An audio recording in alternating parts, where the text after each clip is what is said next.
Chapter 17. How by enmity and friendship the virtues of things are to be tried, and found out. In the next place it is requisite that we consider that all things have a friendliness, an enmity amongst themselves, and everything hath something that it fears and dreads, that is an enemy, and destructive to it, and on the contrary something that it rejoiceth, and delighteth in, and is strengthened by. So in the elements, fire is an enemy to water, and air to earth, but yet they agree amongst themselves. And again, in celestial bodies, Mercury, Jupiter, the Sun, and Moon are friends to Saturn, Mars, and Venus enemies to him. All the planets besides Mars are friends to Jupiter, also all besides Venus hate Mars, Jupiter, and Venus love the Sun, Mars, Mercury, and the Moon are enemies to him. All besides Saturn love Venus, Jupiter, Venus, and Saturn are friends to Mercury, the Sun, Moon, and Mars his enemies. Jupiter, Venus, Saturn are friends to the Moon, Mars, and Mercury her enemies. There is another kind of enmity amongst the stars, viz. when they have opposite houses, as Saturn to the Sun and Moon, Jupiter to Mercury, Mars to Venus. And their enmity is stronger, whose exaltations are opposite, as of Saturn, and the Sun, of Jupiter, and Mars, of Venus, and Mercury. But their friendship is the strongest, who agree in nature, quality, substance, and power, as Mars with the Sun, as Venus with the Moon, as Jupiter with Venus, as also their friendship whose exaltation is in the house of another, as that of Saturn with Venus, of Jupiter with the Moon, of Mars with Saturn, of the Sun with Mars, of Venus with Jupiter, of the Moon with Venus. And of what sort the friendships and enmities of the superiors be, such are the inclinations of things subjected to them in these inferior.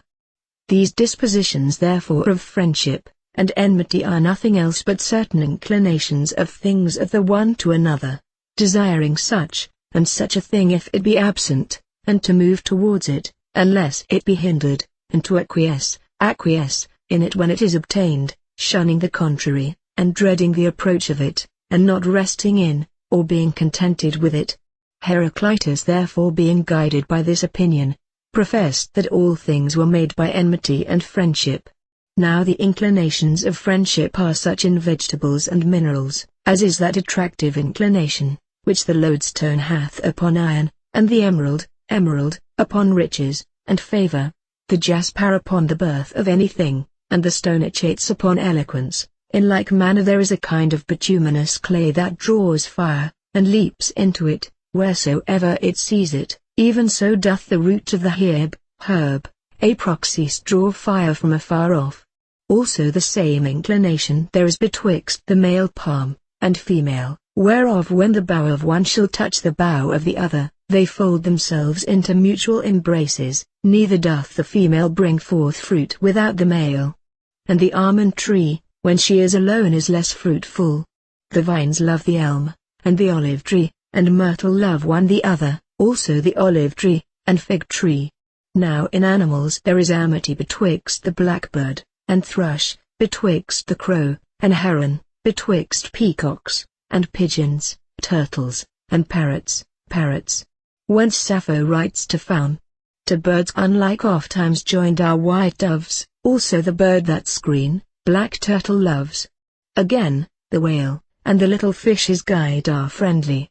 Neither is this amity in animals amongst themselves, but also with other things, as with metals, stones, and vegetables. So the cat delights in the herb, catnip, by rubbing herself upon which she is said to conceive without a male, and there be mares in Cappadocia, that expose themselves to the blast of the wind, and by the attraction thereof conceive.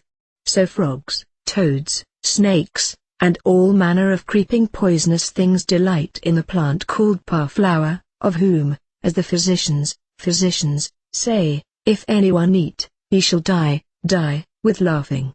The tortoise also when he is hunted by the adder, eats oregano, and is thereby strengthened, and the stork, when he hath eat snakes, seeks for a remedy in oregano, and the weasel, when he goes to fight with the basilisk, eats rue, whence we come to know that oregano, and rue are effectual against poison.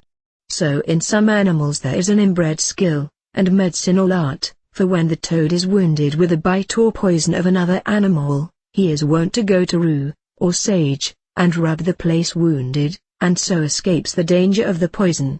So men have learned many excellent remedies of diseases, and virtues of things from brutes. So swallows have showed us that salendin is very medicinable for the sight, with which they cure the eyes of their young, and the pie when she is sick, puts a bay leaf into her nest, and is recovered. In like manner, cranes, daws, jackdaws, partridges, blackbirds purge their nauseous stomachs, with the same, with which also crows allay the poison of the chameleon, and the lion, if he be feverish, is recovered by eating of an ape. The lapwing being surfeited, with eating of grapes, cures himself with sour-than-wood, so the hearts have taught us that the herb, dittany is very good to draw out darts, for they being wounded with an arrow, cast it out by eating of this herb, the same do goats in candy. So hinds, a little before they bring forth, purge themselves with a certain herb, called mountainosia. Also they that are hurt with spiders, seek a remedy by eating of crabs. Swine also being hurt by snakes cure themselves by eating of them, and crows when they perceive they are poisoned with a kind of French poison, seek for cure in the oak. Elephants, when they have swallowed a chameleon, help themselves with the wild olive. Bears being hurt with mandrakes, escape the danger by eating of pismires. Ants, geese, ducks, and such like watery fowl, cure themselves with the herb, called will sage. Pigeons, turtles, hens, with the herb, called belly-tree of the wall. Cranes with bulrushes. Leopards cure themselves, being hurt, with the herb, called wolfsbane, by man's dung. Boars with ivy. Hinds with the herb, called cinara.